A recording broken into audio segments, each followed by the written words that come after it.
When we think about emissions reductions on the part of companies, or when we think about buying airline tickets and offsetting them, when we think about carbon neutrality in the various contexts that it's coming up, a lot of times you'll find that voluntary renewable energy certificates are a key part of that equation. And so we wanted to do a bit of a dig in to Rex to help explain a little bit more about the topic of renewable energy certificates in the context of climate change mitigation in particular. Now, it's important to recognize that RECs have been around for a long time, and were originally a very interesting idea because if somebody wanted, say, to put up windmills or solar panels, 15, 20 years ago, that really wasn't much of an option in terms of on-site or direct access. And so originally, RECs were thought of as an idea of how can I really support or make happen renewable energy somewhere else and somehow claim that benefit, even though I can't prove that the electrons themselves are coming to my factory. And so the original motivation behind RECs was very good, actually. And the history has been around a long time.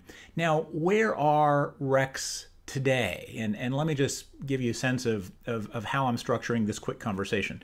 Where do they come from? I'll talk about that in just a second. The key question of sort of, are we talking about contracted reductions or real reductions? The importance of knowing your goal and what you're buying if you want to get into RECs. And then just exploring for a second why RECs are so widely recommended, because under the WRI's Greenhouse Gas Protocol and under a number of other protocols, people are totally free to use RECs in making environmental claims. So in terms of where do RECs come from? Most of them these days do come from wind farms. And remember, we're talking voluntary RECs here. We're not talking about mandatory REC trading programs that exist in a number of states. Now, let me give you sort of a hypothetical to help better explain what a REC is. Imagine that your neighbor is building a new house and that you're in an area where every new house has to have solar panels on it. And imagine that there are all sorts of public incentives for helping pay for those solar panels. So let's say that it ends up costing $10,000 to put the solar panels on the house, and the homeowner may only pay a fraction of that. So you've got all these new panels that are producing the electricity for this house. But what if that homeowner doesn't really care about solar energy and doesn't really care whether he or she is getting solar energy per se, even though they physically are, because the solar panels are on top of the house. So the person comes up with the bright idea because they know that you really like solar energy, but you don't have any solar panels on your house because it was built 20 years ago. They come up with the bright idea of selling you the environmental attribute, of saying, hey, for a small amount of money, because it's already paid for, it's already installed, it doesn't really cost me anything more, I will sell you the right to claim the solar energy being produced on my roof.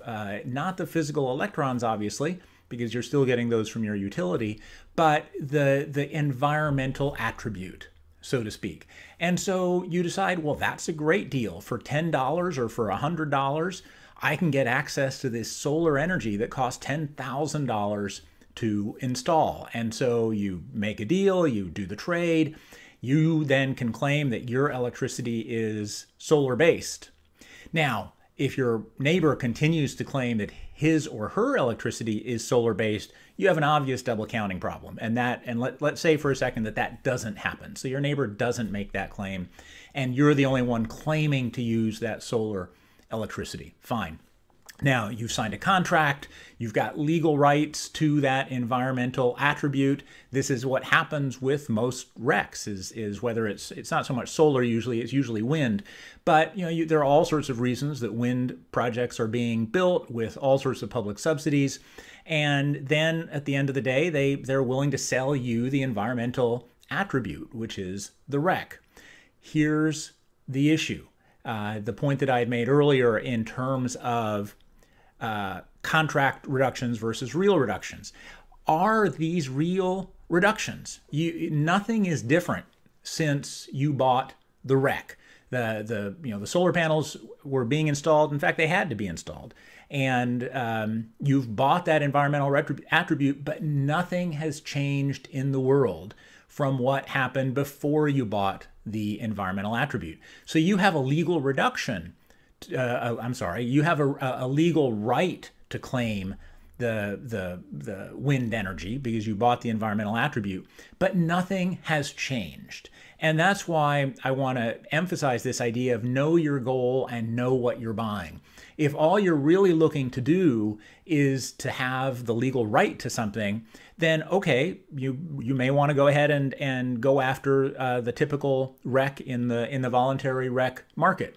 If your goal and if what you're claiming is that you're helping advance, the pace of the low carbon economy, you're helping make things happen that wouldn't have otherwise happened, then you're not getting that with most RECs. And it's important to recognize that, especially because if you don't, and then somebody comes in and investigates, there is certainly the potential for greenwashing charges, et cetera, even though you legally bought that environmental attribute. And I want to emphasize, I'm not challenging the right here to claim the attribute. I'm simply asking the question, is this a case where you've done this all by contract, or is this a case where you've made something happen for the environment? Now, that being the case, a lot of people would say, well, wait a second, if nothing has happened for the environment, why is it that various protocols, et cetera, allow you to use these renewable energy certificates? And I think it's important to point out that the history of RECs is totally legitimate. Looking back a long time, it was a way of making it possible to really promote renewable energy. Now, today, most organizations that allow you to use RECs in their different carbon accounting systems, they are viewing this as sort of a slippery slope. They're hoping that if you do RECs now, maybe you'll do a power purchase agreement the next time around. Maybe you'll put up a windmill or solar panels on your actual facility. So even though the REC itself doesn't really have any environmental benefit, it's leading you down a path where you might do stuff that would have environmental benefit. And that's all well and good, but the fact remains that most RECs being sold today from most of these wind farms you're not making anything happen that wasn't otherwise happening. So you're simply you're doing a legal transaction. You're not doing an environmental transaction. And that's really important to understand. And that's why I wanted to dig in to this subject a little bit more. And if you want to explore this further, you can do so in our renewable energy certificates deep dive in the Climate Web.